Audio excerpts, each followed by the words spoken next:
Tama si Bersamin po. Hallucination nga. Malabo po ang mga analysis ni Digong, ang mga haka-haka. Malayo sa katotohanan. Wala pa po sa posisyon si Presidente Bongbong Marcos. Nag-file na sa kanya ng kaso si Trillanes. Noon pang 2016 pa lang mga kababayan.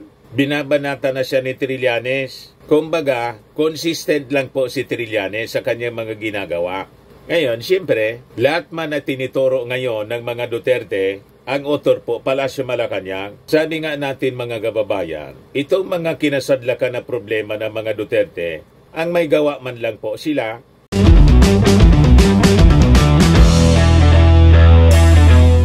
Ito naman po yung bago naming product na binibenta online. iGlow Serum Whitening po siya. Tingnan ninyo yung epekto sa aking anak na architect before and now. Yung mga inquiries po ninyo, dumiretso na lang kayo sa kanyang Facebook account, Riz Maravillas. O yung binuong task force po ng Department of Justice, ang sabi, nagsimula ng imbestigahan si Digong. Sabi mismo yan ni Justice Secretary Boyeng Rimulya, malapit na pong sampaan ng kaso. Si Digong, si Inday naman po mga kababayan, ang sabi dito may 1 million pesos na reward money sa kung sino man po daw na makakapagturo sa nagngangalang Mary Grace Piatos. Sino niya yan, Mr. Maravillas, na Mary Grace Piatos? Yung recipient po ng pondo ni Inday sa Office of the Vice President. Yung pangalan po, Mary Grace Piatos. Ayan mo, is Mary Grace Piatos real? May offer na 1 million reward for information on OBP fund recipient. Saka baga.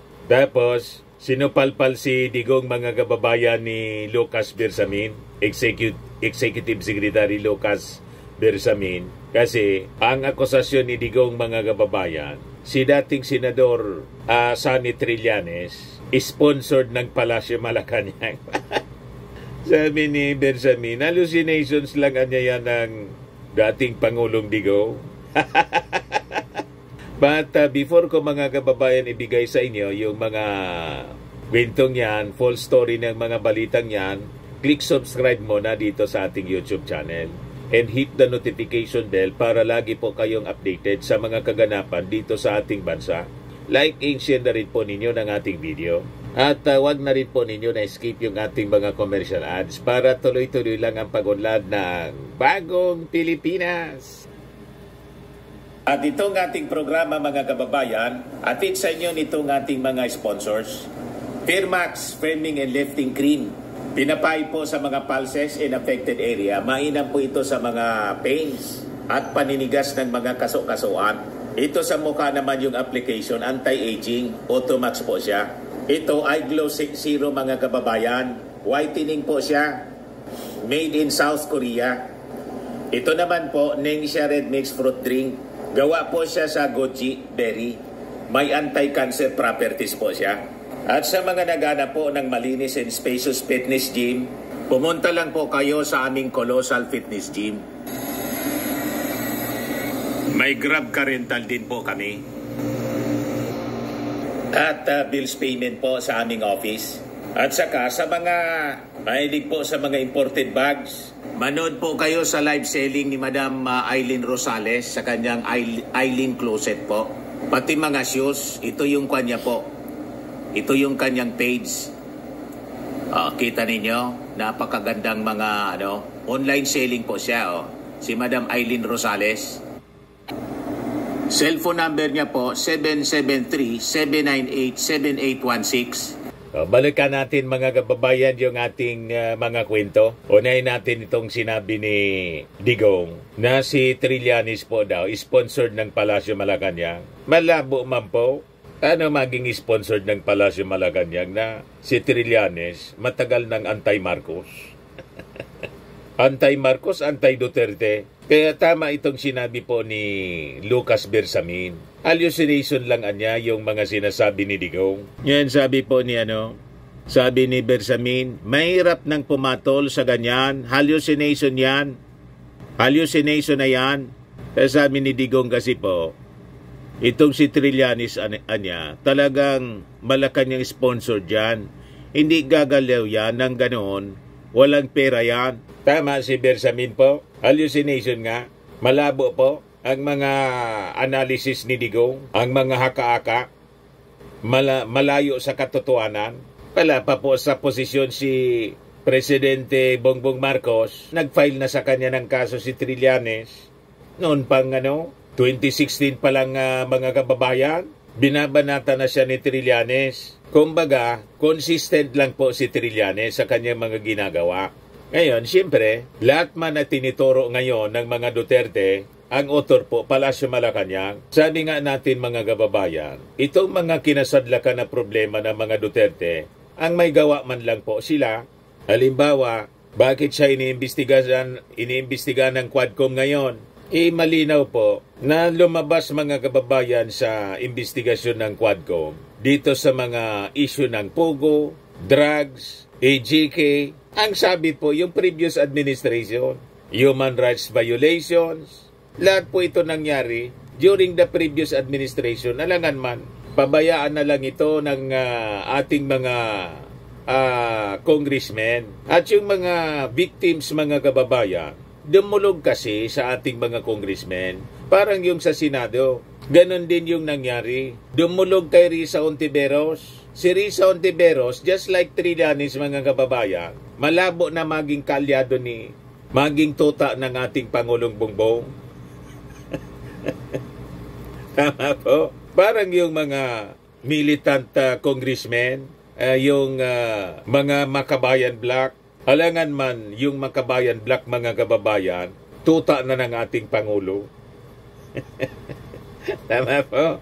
Kaya tama yung analysis niya, sinabi ni Lucas Bersamin, mahirap na niyang pumatol sa ganyan. Hallucination na yan.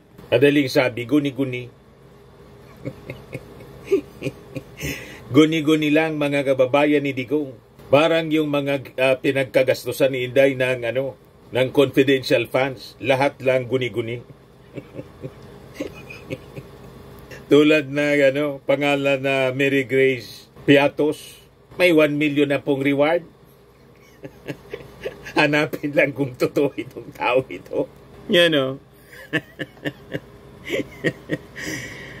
Is Mary Grace Piatos real? Offer 1 million reward for info on OBB fund recipient. Katangisip lang yata mga kababayan nitong pangalan na to para lang may mailagay na pangalan sa acknowledgement receipt. O diba? Mahilig sila sa hallucinations, mga guni-guni. Hindi makapaniwala po yung mga members ng Young Guns ng Congress. Hindi makumbinsi po na may pangalang Mary Grace Piatos.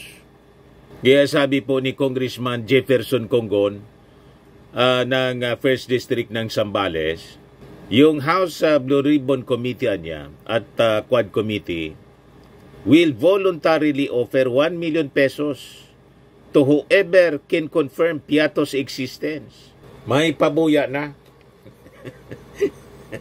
Hanapin lang kung sino ito. Kung talagang totoong nag-exist ang isang nagngangalang Mary Grace Piatos. You see.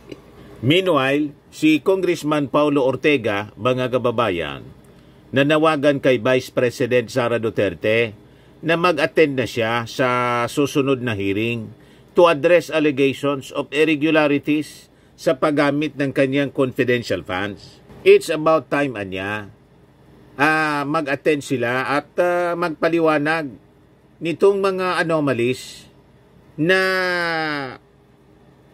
nangyayari. Pero si Inday nagsabi na po, hindi niya ako mag-attend niya. Sabi ko sa inyo po, mga members ng Congress, hindi man kayo nire-respeto ng mga Duterte. Napakinggan ko si Panelo na magbigay daw kayo ng respeto. Yun ang sabi niya before na mag-attend ng Quadcom hearing si Digong. Doon pa lang mali na si Panelo. Ang respeto po ay hindi inihingi. It is not demanded. it is earned. Umakto dapat kayo na karirespeto.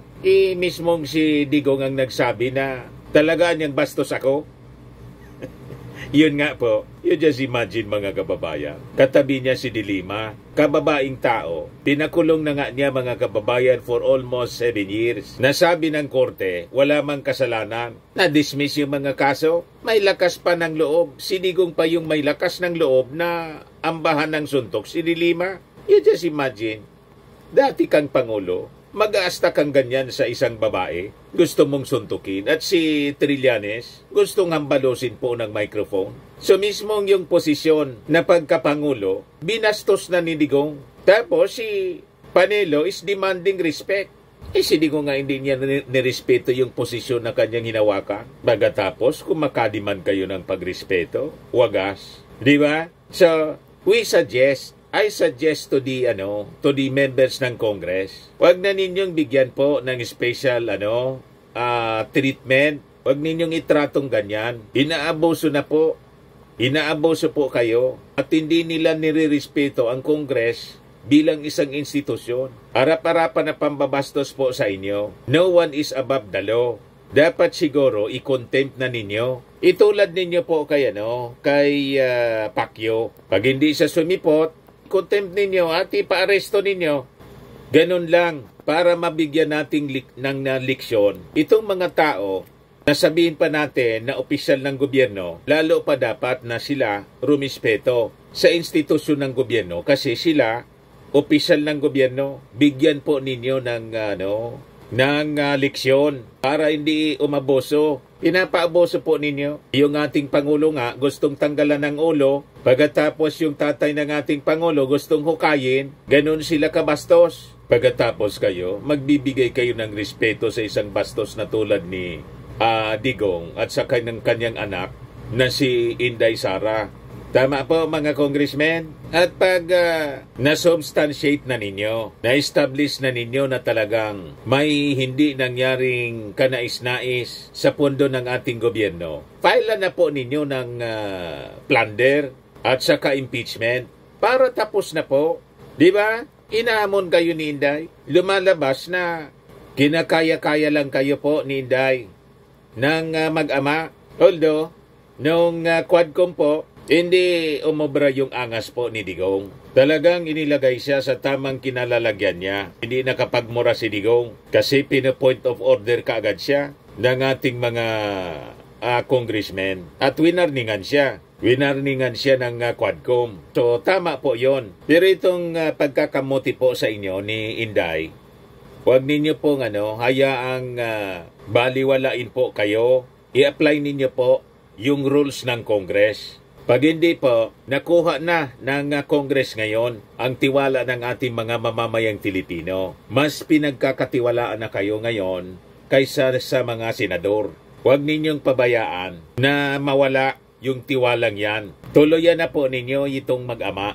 Papanagutin ninyo sa batas. Sabi nga natin, dapat nga magresolusyon na kayo asking the President na bumalik na tayo as member ng ICC. O ngayon, natutuwa tayo kasi yung Department of Justice, bumuo po sila ng isang task force. Ang sabi, nagsimula na sila sa kanilang investigasyon laban kay Digong. Ayan po. Sabi dito sa balita, former President Rodrigo Duterte is now being investigated by the task force formed by the DOJ to probe the alleged extrajudicial killings committed during his administration. Sabi po ni Boyeng Rimulya. So sabi po ni Rimulya na yung task force ng DOJ is looking at possible violation of international humanitarian law. So sabi dito, when asked about the scope of the investigation, sabi ni Rimulya that the department wants the charges to be separate from each other. So ang ibig sabihin, iba yung kaso dito, iba man yung kaso sa ICC. Possible niya, dapat hindi mag-overlap. Walang overlapping. Everything niya that can be covered. Of course, you are talking about several laws that will come into play Mayroon anyang yung Revised Penal Code and other special laws, and you have the Republic Act 9851. Itong Republic Act 9851 is known as Philippine Act on Crimes Against International Humanitarian Law, Genocide, and other crimes against humanity. So, mabuhay ang Department of Justice. Inaasahan natin na pabibilisin ninyo yung investigasyon para naman po mabilis na rin na makamit yung hustisya ng mga biktima. Tama pa? O ngayon, in other stories mga kababayan, lumarga na po yung 24 truckloads ng mga ayuda mula po sa House of Representatives. Ayuda para po sa mga nasalanta ng bagyong Piping, Christine at iba pang weather disturbances papunta pong Bicol. Ayan po mga kababayan, lumarga na po papunta dito sa amin.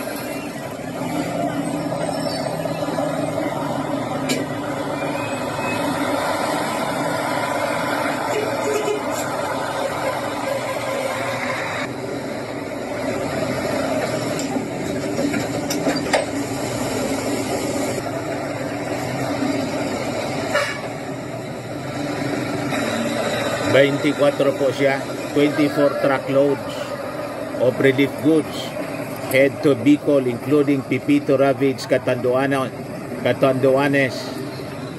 Ayan po. Following President Ferdinand Marcos directive, the House of Representatives led by House Speaker Martin Romualdez, in collaboration with the Department of Social Welfare and Development, has launched the Tabang Bicol Tindog Uragon Initiative. Itong large-scale relief effort includes 24 truckloads of essential supplies and 750 million in financial aid for communities affected by recent typhoons in the Bicol region, including areas like Catanduanes, which bore the brunt of Super Typhoon Pipito. Sabi dyan sa report ng Impact Leadership. Yan po mga kababayan, napakaraming ayuda.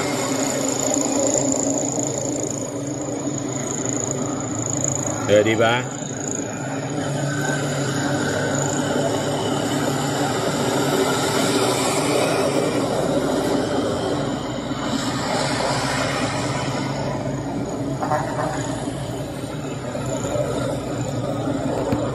Ang dami niya.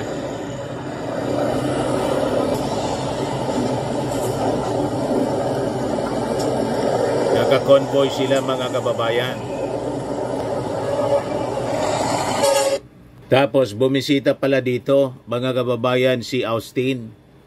Nag-pledge siya ng $1 million additional humanitarian aid to the Philippines after 6 typhoons. Si Austin nandito po para magpirma with the DND Secretary Gibo Teodoro nitong General Security of Military Information Agreement. Ginawa mga kababayan kanina doon sa Camp Aguinaldo. Sabi dyan sa balita ng Manila Bulletin, the accord provides for the framework to facilitate the exchange of classified military information between the two countries. Austin is also bestowed with Outstanding Achievement Medal for his leadership and commitment, which have had a profound impact on strengthening the Philippine-US Defense Alliance. Maraming salamat sa ating kaibigang Amerika. Mabuhay ang Big Brother, the American people, and the American government. Maraming salamat sa inyong tulong, $1 million. Sa mga naghanap ng malinis and spacious fitness gym, pumunta lang po kayo sa aming Colossal Fitness Gym. We also offer Grab Car Rental with our brand new 2023 model ng Toyota Innova. We also accept booking for those who are planning to travel via PAL, Cebu Pacific, and other airline companies, local and international, and bills payment for Meralco Bills, PLDT, Aleco Bills, etc. Ang Colossal Fitness Gym is located at 3rd floor Security Bank Building, Landco Business Park, Legazpi City, Albay. For inquiries, look for Chilon Maravillas. Contact number 0966-802-0949. Yan yung aming Innova. Lagi na pong matao sa amin. Pati mga foreigners po, tingnan ninyo. Mga British tourists sila. Ang lalaki ng katawan na, mga kababayan, nag-gym sa amin. Ito naman po, Indian National. Ito mga mga European sila. Ito naman yung bago naming product na binibenta online, iGlow Serum. Whitening po siya galing sa South Korea. Tingnan ninyo yung epekto sa aking anak na architect entrepreneur, Riz Maravillas. For inquiries, look for Riz Maravillas on FB. Ito naman po, Firmax Firming and Lifting Cream. Pinapahid po ito sa mga pulses and affected area. Mainam po ito sa mga pains at paninigas na mga kaso-kasuan. Ito po, Automax Radiant Serum. Sa mukha naman yung application. Anti-aging po siya. You will look 10 years younger than your age. Sa mga cancer patients naman po, baka lang gusto ninyo itong itry. Nengxia Red Mixed Fruit Drink. Hindi man po siya gamot, food supplement siya. Kaya lang, gawa siya mga kababayan sa goji berry. Yung goji berry may anti-cancer properties. Yung mga inquiries ninyo, dumiritso na lang kayo sa aming messages sa Facebook para masagot namin agad. Ayos po. Ako po si Dante Maravillas. Bye-bye. God bless.